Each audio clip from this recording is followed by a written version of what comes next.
Recording is on. So, welcome if you're listening into this call. It is the 3rd of April 2024, and it is us from the Bitcoin design community. This is UX research call number 36. And we have Paulo here, who's basically, I'm pretty much going to hand it over to him. He's going to be leading the call. He's done some really good research in PIX in Brazil, and it's been a while coming, and he's now ready to share his research with us in the ecosystem so that we can learn from it.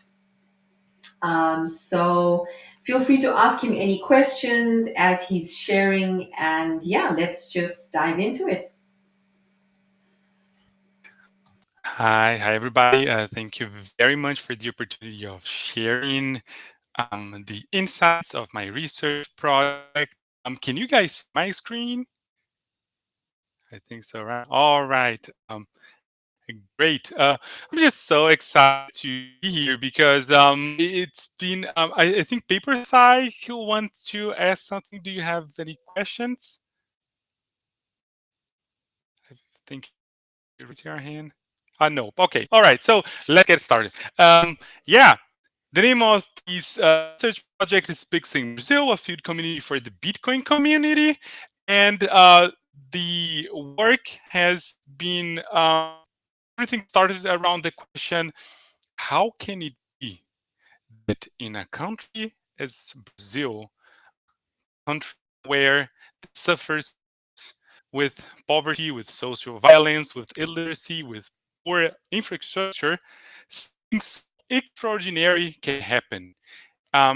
In the time frame of just 32 months after the start of the release of this payment system, at least 140 million Brazilians have already used once. So when we contrast this situation or this context with the speed in which this payment system took off, it showed itself as something that I found extraordinary.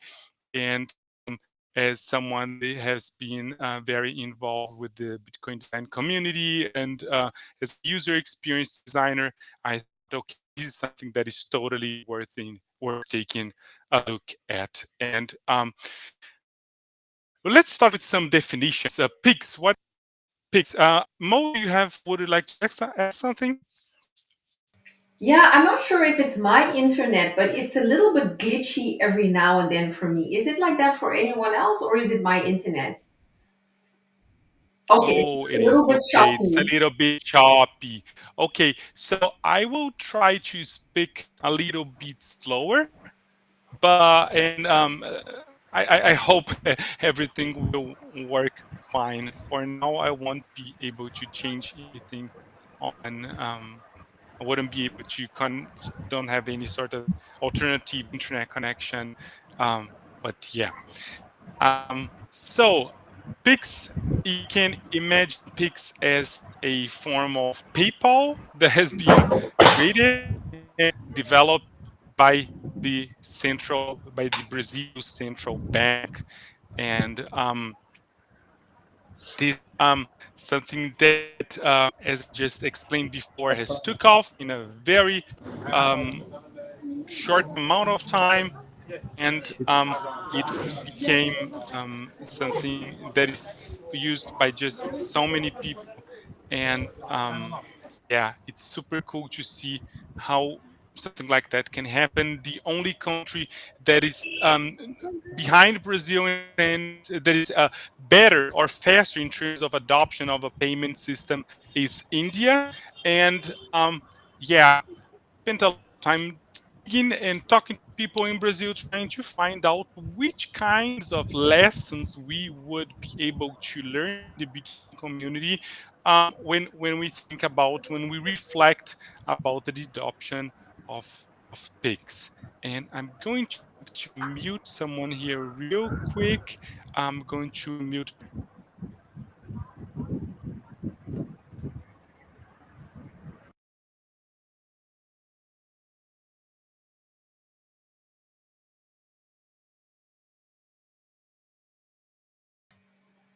Sorry, Paulo, you're muted yourself, I think, in the process as well.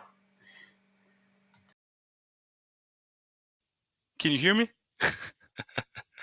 I hope. Okay. All right. Uh, all right. Thank you. Um, so in the end, the final work consists of 10 chapters with introduction and final thoughts. And Eric has very kindly helped with the preface that I will be adding to the book version of this project. And every single chapter is constructed, is built around this structure. First, you have the inside part, in which I reflect or present the new findings that came out, that arise once I did some observations and conversations with the participants. Then there's the second part regarding the facts. I mean, what kind of additional data could support and contextualize this finding. And in the third part are the recommendations, in which I try to think, okay, now that we have come up, we have, now that this finding has come up, how can we, as a community, as the Bitcoin community, respond to it? How can we answer to it, and it means for us? And yeah, but one probable question that you guys have at the back of your heads is, okay, isn't hasn't Paulo tried to compare two things that are not comparable? Because when we speak of PIX, we're speaking of a payment system that is controlled by a central entity, by a Brazilian central bank. And when we talk about Bitcoin, we're talking about a decentralized type of system. And when we compare both, the adoption process of both these systems, they are totally opposite, because in Bitcoin you have rounds up adoption process, in which people voluntarily say, okay, I want to start using it. And when you talk to, when we think about PIX, the opposite has happened. It has been a very top down adoption process, in which the Brazilian central bank actually obligated the banks that had a certain amount of customers to adopt it. And so this is a very legitimate question. And to that, I can say, yeah, different in this infrastructure level. But when we think about the user experience level, they are very similar, because both systems rely on using devices, internet connected devices, mobile phones, and etc.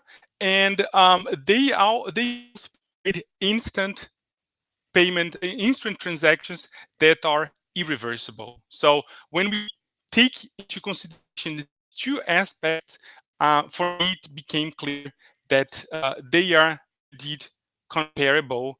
And that both have, for example, this 24/7 availability aspect to it.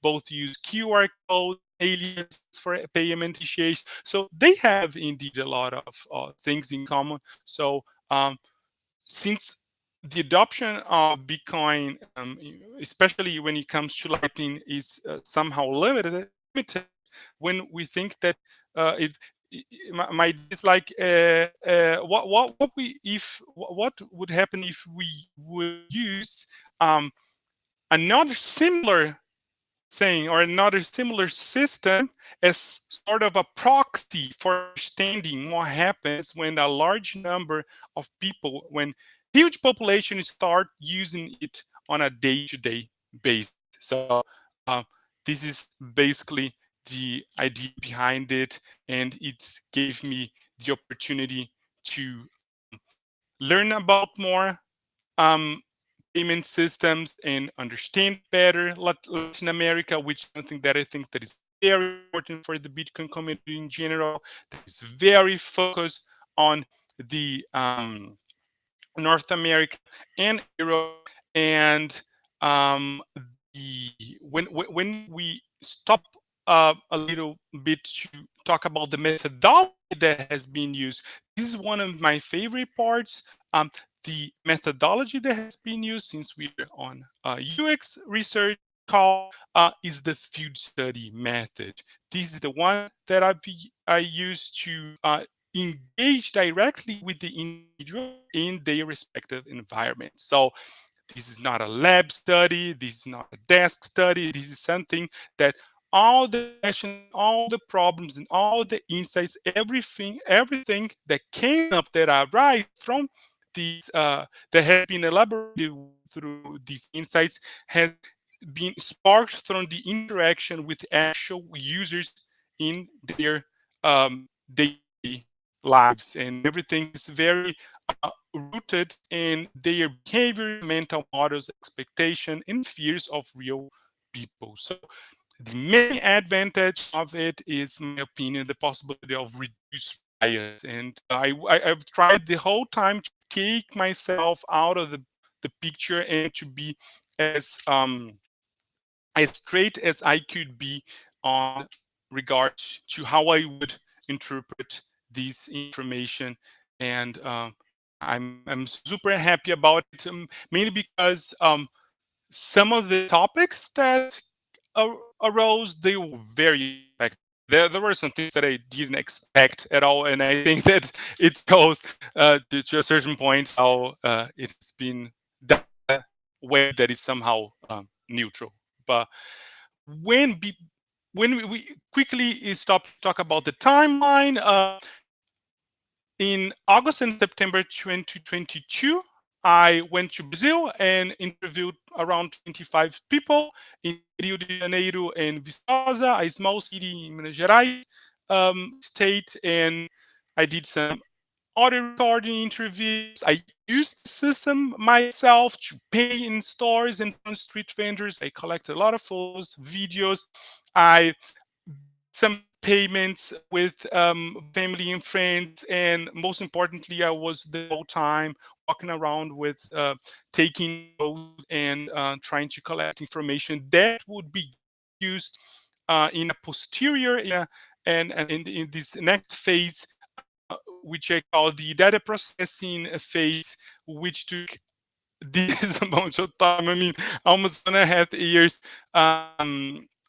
Once I was in Germany. So the most one of the interesting things that I saw learned from this experience is how the ratio between the amount of time that I took to collect the data is totally out of proportion in relation to the amount of time that it took me to process all the information and to go through everything and transcribe all the voice recordings and to tag each one of them and to arrange and to collect and cluster all the information or these nodes based on these tags to map it all. And I had to go through it in several rounds, trying to trim the information and trying to find out, okay, this is something that is somehow this is relevant, this is not relevant. These kind of decisions are super hard, and it took a lot of time and effort. And yeah, and we talk quickly about the limitations. This is a snapshot. This is not something that I think that it will be necessarily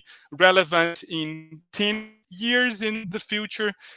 This is just a snapshot from something that is changing the whole time. And when we talk about some privacy considerations, I think it's important to add that I try to preserve the identity of the participants. All photos have been, all the photos of the participants that are shown have been changed, and their faces have been swapped with these AI tools that we have freely available. And when it comes to the documents and receipts of payments and stuff, I have removed all the information that could somehow uh, be damaging for the privacy. And if we talk real quickly about the human rights consideration, uh, as you guys probably know, Latin America is a very unstable place, I would say, in terms of political stability. So we don't know if pigs could be possibly be used to somehow um, impose some sort of very strict capital controls measures in the country. This is something that we can not know, and I will not be able to say, okay, this is not probable or something like that. I mean, there's this possibility, and I have just ignored this aspect, and because we don't know. Um, when it comes to vocabulary, every time I say Bitcoin, I'm actually talking about Bitcoin Lightning Cash and other layer two. And yeah, I would like to open up for questions right now before I go on, because I have been speaking nonstop, and yeah, I would like to give you guys the opportunity to ask some questions. I have a question. Also, as a researcher, I see how long the processing time took to process the research, and I know also that that is something that is extremely time consuming. Now looking back, because I know we had a call, I think about a month ago, and we spoke about AI and that kind of stuff. Do you see an opportunity now, if you look back? Would there have been some opportunity to use AI in some way to process the data? And if yes, how would you have done that? I would probably have tried. I've actually tried. The main repository that I have for all the data that I collected was in Dovetail, and I've actually tried to use it. I tried the automatic clustering of nodes option with AI that they offer. It wasn't helpful at all. So that's the only experience that I can talk about. But I can imagine that maybe it could have been helpful to have all this information on a kind of system where I could ask questions about it. Or, I mean, if I could kind of talk to the documents, it could have been possibly interesting, but it's hard to say. I think that the experience I had or that I've accumulated, so to say, by doing it is way more important. And in a in the future, I will probably be able to answer to this question a little bit more precisely. But for now, it's very hard to say. All right, so um, I would like to make an invitation for everyone here. If a very important part of this research is that my intention is to publish it as a paper in the near future. So I will be collecting reviews and suggestions for improvements until the end of the year. And for that, I have created this GitHub repository where everyone can um, jump in and just write questions and send questions and make suggestions for improvement. So yeah, would be super cool if you guys could help with that. And when it comes to licensing, this is standard in the open source communities. I sharing everything under a Creative Commons license that allow everyone to do whatever they want with it. Uh, and yes, I have two specific chapters that I would like to talk about with you guys today, because they are pretty much very concrete in terms of the design applications of the insights. Okay, it's okay for you? May I keep going? All right. So the first chapter is the chapter 7, that is called Designing Context Lists to Prevent Errors. And in this one, we start with the quote by Monica, the flower shop owner, in which she says, I needed to send a pics to an app driver. In my banking app, I checked the latest payments and saw his name. I didn't check the CPF, the social security number, which is a unique identifier. Sent the pics straight away. But this was actually another app driver with the same name, not the person I wanted to send money to. So this means that she wanted to send money to person A and she sent money to person B. I find this is interesting. I find this very interesting. And once I've talked to her and started thinking and thinking about and researching about how this could happen, I've noticed that something that she said it herself, that being rushed and distracted, something that kind of helped her in making this mistake. And the other aspect is that she had a growing contact list. She's a business person and she was using the app in the business context. So it's not like she would every now and then make payments, but she would rather make very often, would be constantly be receiving and making a lot of payments. And this is that can happen once you have a huge contact list with a lot of entries. And um, digging into the facts and to try to look into the details, something that I've done is what you just research on the internet and research. I've watched a lot of YouTube tutorial videos for people explaining how to use Pix and how to initiate manual payments. And I could see that there were screens for contacts that were totally different. For example, um, here you have in this case, for the different contacts, you don't have any sort of avatar or any sort of icon or identification or visual identifier that helps you to distinguish one entry or one contact from the other.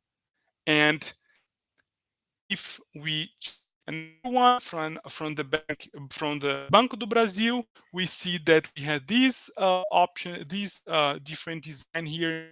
You have a single capital letter, a single initial that is being used to identify the name.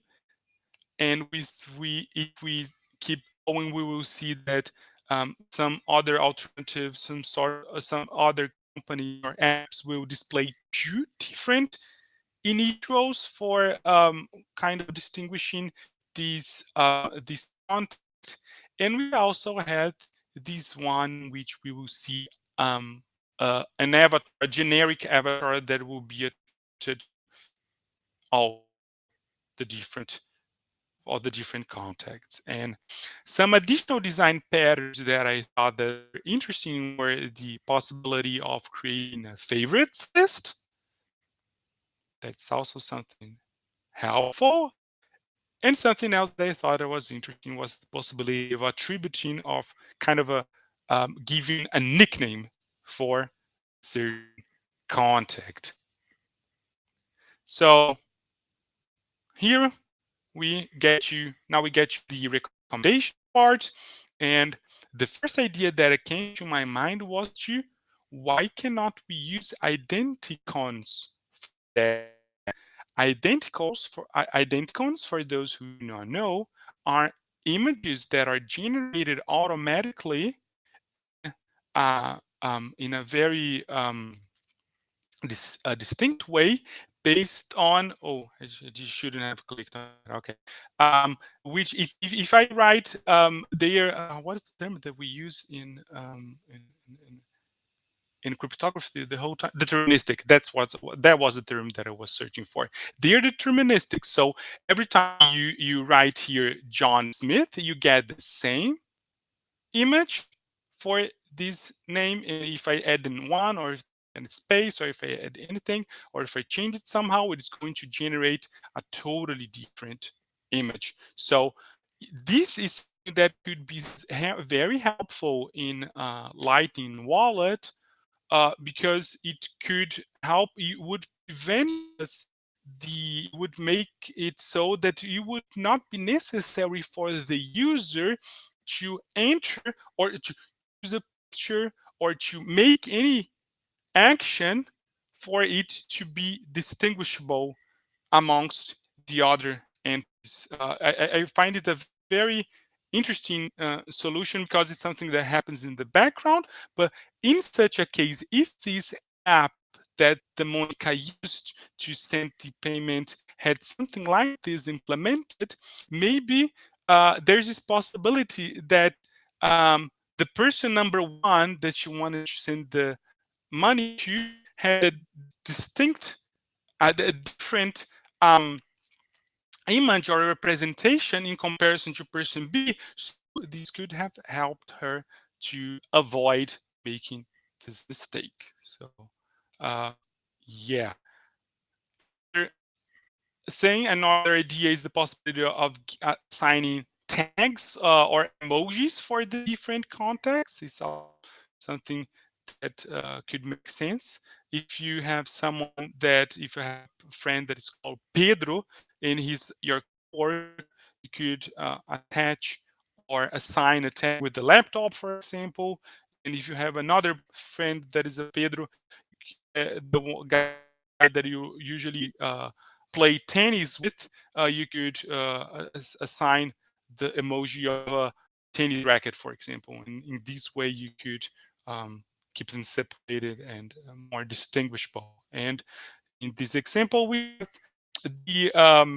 the idea of the context page that we have in the Bitcoin design guide, where you have this integration with the context directory. So this is also something that could be helpful. Another possible feature would be this intelligent contact verification and matching. So we could imagine that the system in the background would say, "Whoa, watch out! You're trying to send money to Pedro. There's another Pedro that has a very similar name. Are you sure that you're sending the money to the right person?"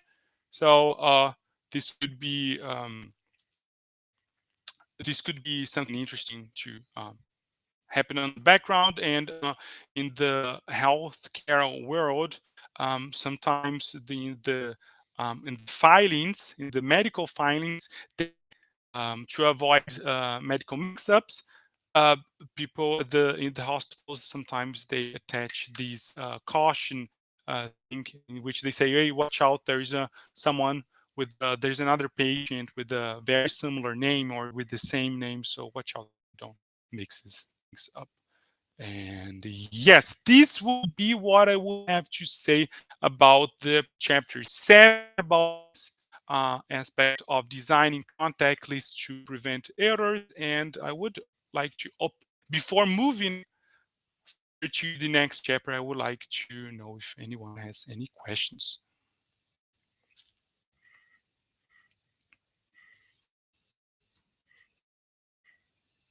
Anyone? Any questions? No?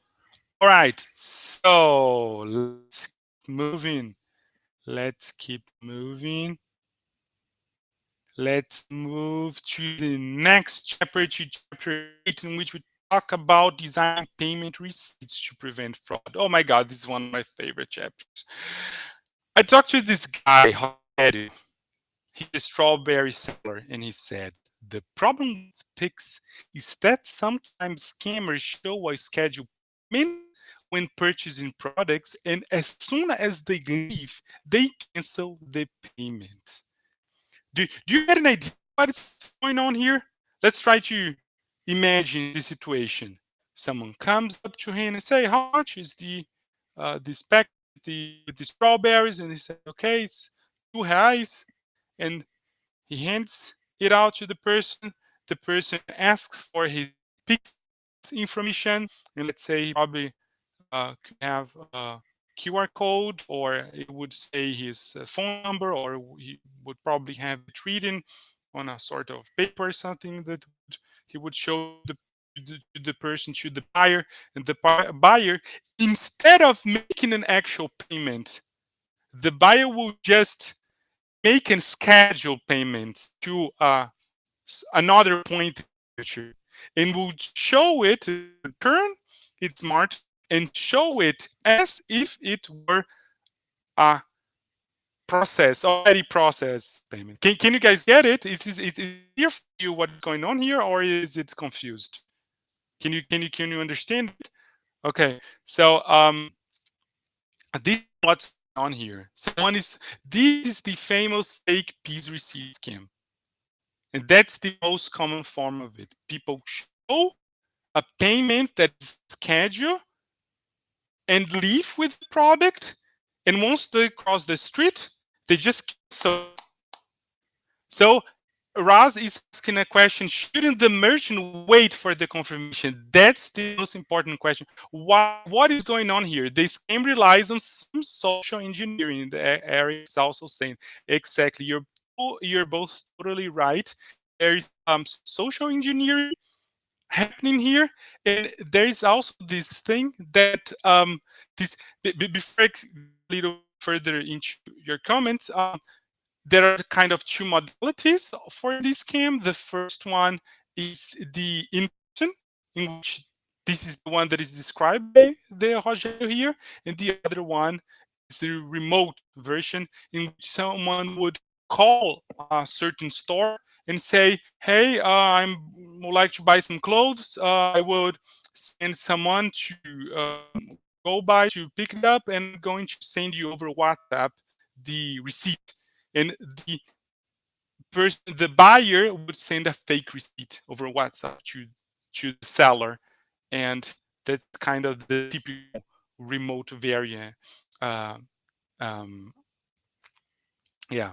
So the bottom line: why is this happening? This is happening because a lot of small business don't have point of sale systems in place. They're they're trying to use their own smartphones to they work in a very simple and primitive way, so to say, in terms of these kind of schemes do not happen with tablet stores with big brand names, because they have their point of sale systems that avoid this from happening. If you have a point of sale system in place, this will not happen. This will just happen in this kind of context in which you have a street seller or someone some that is making some service on someone's house, like cleaning someone else's house or something like that. So let's dig a little deeper. Um, these point of sale systems, they usually are not. There are a lot of them. They're PIX compatible, so this is the good thing. But most of them require either some sort of upfront cost or some sort of monthly fees that are going to be paid. So uh, people that are not making so much money with their businesses, they will usually um, favor or opt for the alternative in which they use the free banking app that they have, and this is something that can happen. So the human factors that can support this kind of situation or make it more probable of this happening. One more time, we had the problem with the lack of attention. Sometimes we had the manipulation from the dishonest buyer, as someone has already said. We had the several payments that are sold for the same price. This is also very interesting that I was not expecting. If you have someone that is selling, if you have a guy that is selling something on the streets that is all the same, that has always the same price, it can become quickly very hard to distinguish who made which payment at which time. And yeah, so when it comes to the technical limitations, we have sometimes limited device access. So we can imagine how could you imagine a bustling street or in a street market, and you have a family of farmers, and you have the the father of the family, so to say, and he's the one that has the smartphone in his hand, but his wife and his daughter are also receiving payments and getting and handling out product and being informed about payments that are being made. So in a lot of situations, they don't have a smartphone device in their hands to make sure that the payment has been actually sent out. They rely on the buyer checking the screen and showing, oh, take a look, here's the receipt of the payment. And that's the thing, that's the main situation that opens the door for this kind of scams. So, limited internet access. Sometimes people run out of credits for internet, for example. Sometimes they have low smartphone battery. Sometimes I also heard from several people saying that they have a hard time making sure that they have received a payment because of banking app downtime. So these are the typical situations. So what I did, just as with the context in the previous chapter, I've decided to take a look at the different receipts.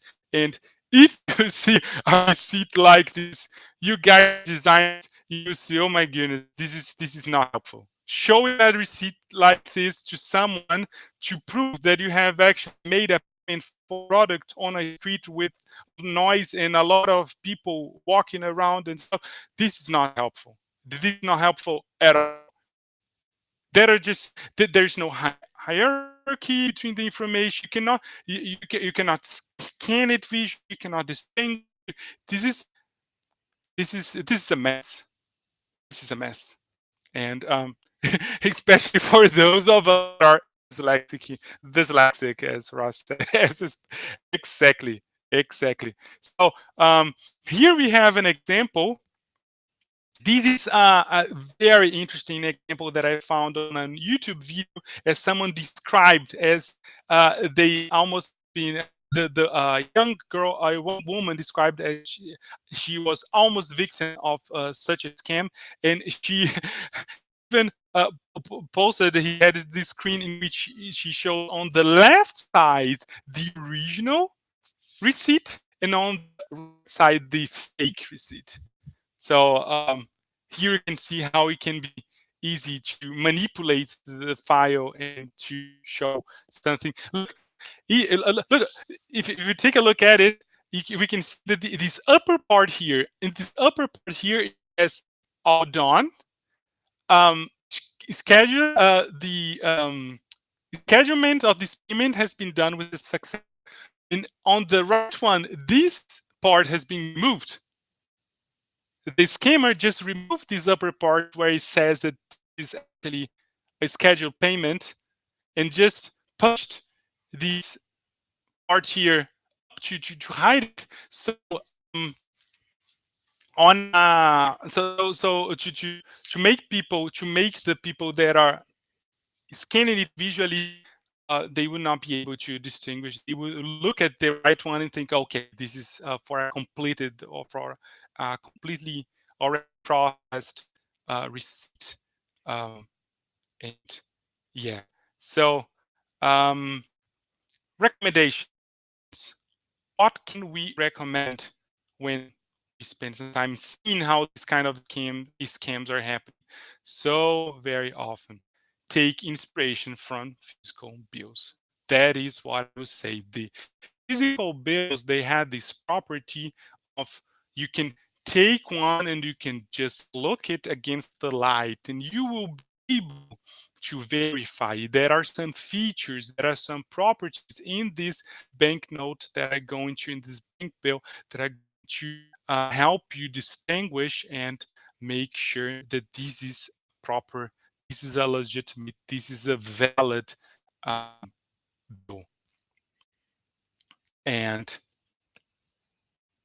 feature number one, how can we, what what features when can introducing the receipts for the for example, let's say lighting payments to make sure these will not happen.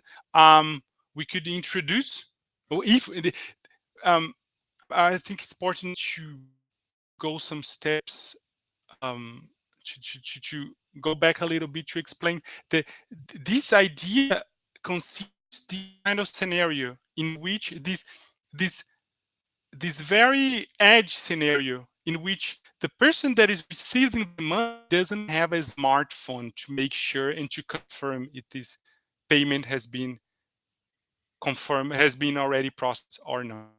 That's what I wanted to just to clarify. This is, I don't want to say that it's a good idea to have a lifetime and all sorts of lighting receipts, so to say. It's I would just want to make sure you guys that I'm making that if you pay attention, if you have this kind of feature, you make sure that even in this edge case, you are going to be protected even in such an extreme situation in which the receiver cannot be sure about, cannot verify, not be able to receive a digital or an electronic confirmation that this payment has been processed. The person will, even though, be able to be sure, okay, this is probably a valid receipt for a payment that has been actually um, done. So if you add a timer, a live timer to your receipt, you add some dynamic information. So in a situation like that, in which someone shows it to you, you would say, "Oh, wait a minute, the timer is not moving," so you know, okay, this is probably fake. So being as having receipts that are static is problematic, and it's important to add elements that are dynamic. And another one is the verification emoji. This is one of my favorite ones because it's a novel idea that I haven't never heard about it beforehand. And this idea is that you could, over Lightning, transmit a piece of information um, that would the idea is that you could translate the pre-image of a lightning payment into an emoji representation. If we do that, it could make it possible for to display an emoji that is going to um, deter the fraudsters that are trying to be dishonest. And um, yeah. Um, yeah. So we spend a lot of time talking about circular economies of the world, about this push for um, making Bitcoin as a currency, or using Bitcoin as a currency. And I think that if we pay attention to these kind of details, we can prevent people and protect people and make sure that fraud is not going to happen so often um, as it has been happening with Pix in Brazil. It was very impressive to me to see the amount of cases and how often these cases are happening. It's a tragic thing, and it makes us think about responsibility and about the importance of paying attention to details. And that's one interesting lesson, that every little gap, every little edge case, every little mistake that you make was going to be exploited by people. You have to be very um you have to be very detail focused to work with money, with design money. And yeah, I would like to open up for questions now. And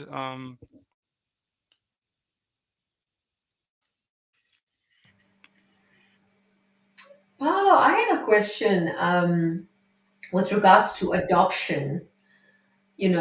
Having spoken to all of these people, what do you think was the push that got so many people to start using the application so fast? Or were there many reasons, more than one reason? There are many reasons, and we need to understand it in a layered way. There are several dimensions to it. The first one, I would say, that is the demographic aspect. The population is very young. Young people tend to adopt technology, or be they have this bias towards adopting or being open to technology, more heavily when we compare with other population in other places of the world. When you talk to people in Germany, for example, about this kind of talk, everyone's so, whoa, why are you talking? I don't. It's totally unimaginable for the typical German person to even consider the possibility of adopting something like that. And in a lot of cases, it has to do with this demographic aspect. We have these very young population, and the other the other point about that, I have this first chapter is precisely about it. Um, the, Brazil is especially interesting when it comes to that because of something that happened in the 90s. In the 90s, the Brazilian government just froze the savings accounts of basically the entire population. So my expectation would be to say, okay, no one is going to accept a new form of payment system that it comes out from the Brazilian government, considering this stuff, considering there's something so absurd has happened before. But we pay attention to what's going on, we will be able to see why this happened. First,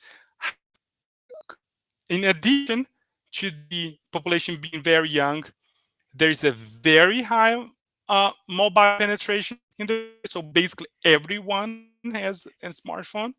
The economy is very informal. So, being able to make payments with Pix for a lot of people was like, oh my goodness, I don't need to go to the bank now and to do. Oh, of course, they to use Pix, you need to have a bank account, but a lot of these processes have been digitalized in a way that they became a lot faster and a lot smarter and way smoother than the usual bureaucratic steps that you have to go through to receive payments. And high social connectivity, people spend a lot of time using their smartphones. They spend a lot of time in social media apps and messaging apps. And these aspects that I've mentioned beforehand about these government driven digital transformation. I mean, of it being, this process have happens in a top down way. The government has the power and has had the power to just force people to say, okay, you're going to use it. The banks were obligated to say, they didn't have, they had no chance to say, oh, no, I don't, we're not going to roll out Pix to our users. They didn't get the chance to say no, so to say. So when we compare all these different aspects, I just saw these synergistic conversions of these factors. At the high level connectivity, widespread use of smartphones, internet access, informal people, informal economy. So a lot of people that have been excluded from participating in the formal economy, they have this door. Now they have this possibility. Now they have this method of receiving payments. And yeah, is yeah, I think hopefully I've answered your question. Anyone, any more questions?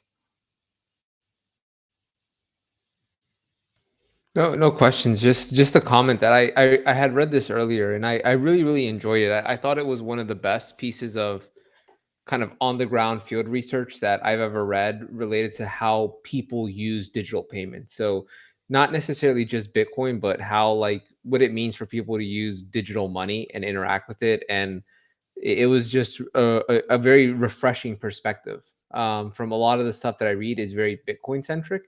And what I loved about this study was that it focus less on the specifics of the tool and more on the problem. And there just so happens to be this tool named Pix in this part of the world that solved these problems for these people. And they didn't care that it was Pix, that it was centralized, and it like it was very very different with Bitcoin. A lot of the times we wrap kind of ideology around the tool and think, how can we retrofit this ideology that we have, or this preconceived notions that we have about what this tool is, and then we try to retrofit it to the problems that it solves.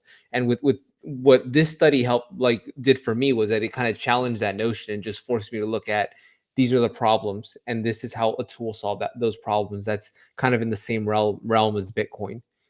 So it was really really kind of eye opening to me, and I really appreciate the groundwork that you've done on this, Paulo, because it's not often I come across a study that I think was kind of from that perspective.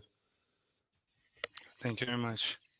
Thank you very much. I think the it became something like that possibly because I didn't know the specific questions that I wanted to ask. I went out into the field just with broader overarching question in my mind. Okay, what we can learn about the peaks that we can bring to the Bitcoin community. I didn't know the specific. And once I started talking to people, I would just follow these paths that are these doors that each answer would show to me and would go following the tracks. And these were very interesting. This was very cool, and I wonder what else we could learn if we would go to India, for example, and talk to people about their experiences with the UPI system. I think we'd also learn a lot of interesting stuff if we would do that. And I think that's also a very interesting observation here is, focus on the positive aspects. It's important for the Bitcoin community to consider both the strengths and weaknesses of fast government backed payment systems. That for me is also quite a big takeaway as well, is that when the government backs it, then there's trust. And that is something that it's not the first time I've heard this, but it's the second or third time I heard that there was more adoption when there was some sort of backing from the government. And there was another, we had a call in the community with another Bitcoin wallet. It must have been about a year ago. I don't remember the name of the Bitcoin wallet, but they also had sort of massive adoption because it was backed, and the community and the people in the community respect the government, and that's what leads to the adoption really really fast. So Yeah. yeah, that's an interesting one. Yeah, I think if we try one thing that I'm talking to people about how hard it is to adopt Bitcoin, one kind of metaphor or exercise that I try to do is try to imagine these y-axis of how hard it is to change people's behavior regarding something. For example, how hard is for you to accept the idea that you will drive a car that has another brand, that there's the brand that you're trying to use to drive. You're going to switch from a Honda to a Chevrolet. Okay, this is like this. How hard it is for you to change? You're used to using Linux, and now you have to use Mac OS or Windows. How hard it is for you to change your behavior regarding um, the operating system that you use on a daily basis. It's maybe also at a similar way. Now, let's try to imagine how hard it is for people to accept the idea that they will be using a different kind of money. Nothing is harder.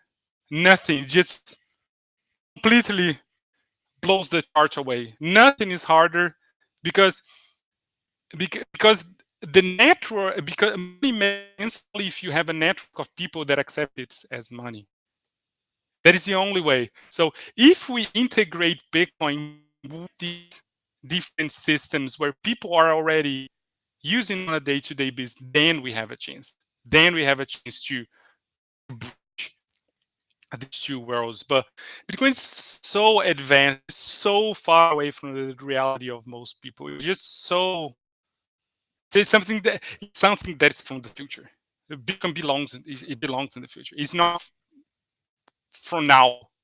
It was started in 2009, but it's something that is just so far away for the majority of the people. So we need to understand we build these bridges. And BIPA is an awesome example. BIPA is one of my favorite examples. Is this BIPA is this app in Brazil where people can just install the app and they can buy Bitcoin very easily, and it's super quick to start using it because of Pix.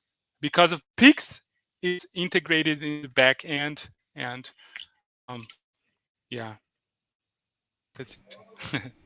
We've got just 3 minutes to go. Paperside, Dami, Raz, and V, you guys are all on the call. Is there anything you'd like to jump in and add or say or anything like that? Feel free. I kind of missed the beginning of the meeting, but and I'm kind of sad that I did because it's a very good one. I like your presentation and your research, Paulo. Um, yeah, I guess I was wondering, maybe you covered this in the beginning, but you're mentioning now that BIPA is kind of connected into the PIX. So I assume this is sort of an open-ended platform which you can build plugins on. What they offer to the public, is that correct? Yeah, I mean, Pix is created as an payment infrastructure. It's very open, and it from the beginning was architecture in a way Yep. that makes it somehow easier for people to create application on top of it. Yeah. I think then your point is a very valid one. Instead of trying to replace it, we can probably build into it. Yeah, very good presentation, very good research. Thank you for that. Thank you, Ross. One thing that that kind of came to my mind as you were describing how BIPA kind of integrated Pix, and that serves as a great kind of way for people to start using BIPA by coming in through the Pix user experience that they have. But then taking a step back, you mentioned that we talked about trust, right? So there was this level of trust that individuals have in Pix because it's sanctioned by the government, it's approved, it has kind of these qualities. But then like I think about how trust is almost like a scaling layer, because now BIPA is able to leverage the trust that the users already have in Pix that was developed through, affinity through the government or sanctioning that. So it's kind of like it very much kind of like what you're describing, how like trust is really we often say don't trust verify, and that's a good ethos for Bitcoin, but like most things there are caveats, and I think this is an example about how like the power of trust is like almost like a scaling solution is very very underrated. And in the US we had a similar thing happen with there's a Jack Dorsey's app, Cash App. They integrated Bitcoin, and it's kind of like that element where okay, I trust Cash App, I know Cash App is legit, it's connected to my bank account. Now there's this buy Bitcoin button. It's inserted Bitcoin into a world of familiarity for them, a place that they already have leveraged that trust. So I think like thinking about like putting Bitcoin in these places where people already have trust is a really really good, um, yeah, really good perspective. I think there's something similar happening with the ETFs of Bitcoin ETFs in the US right now. They're just available there. People, I mean, they're one click away from the um, platforms where people are already used to buying stocks and stuff. But and it can be this first step in this, can allow people to have this first exposure with something that was very mystical and very far away and very abstract. For a lot, when I talk about Bitcoin to a lot of people, they say that it's so abstract. It sounds like something that it doesn't, it's not even real. So if you show it and if you make available to people, it becomes more concrete, I think.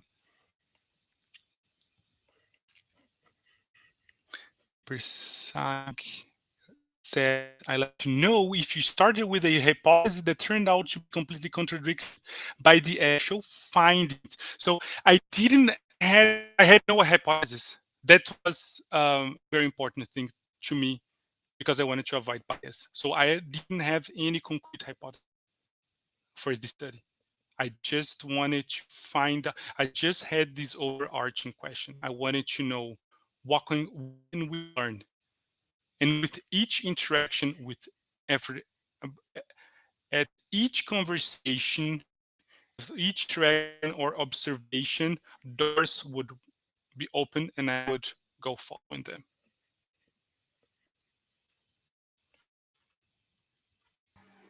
All right, we're at the hour, I guess. I would really like to thank Paulo for his time because, he's been in the community and he's been sharing as he's been working through this. And there's been a lot of work and time that's gone into everything that he's done. We're very grateful for you to share it with us. Um, and just like Eric said, the insight gotten from this is done from such a different perspective to most of the research that we've seen being done in the Bitcoin space, because it's not research done on the Bitcoin application itself, but there is definitely so much to learn from it. So thank you very much. Thank you, guys. Yeah, Thanks, Paulo. This is awesome. 100%. Thank you. Yeah, I will stop the recording. And thank you everyone for being here. Let me just stop the recording so I don't forget.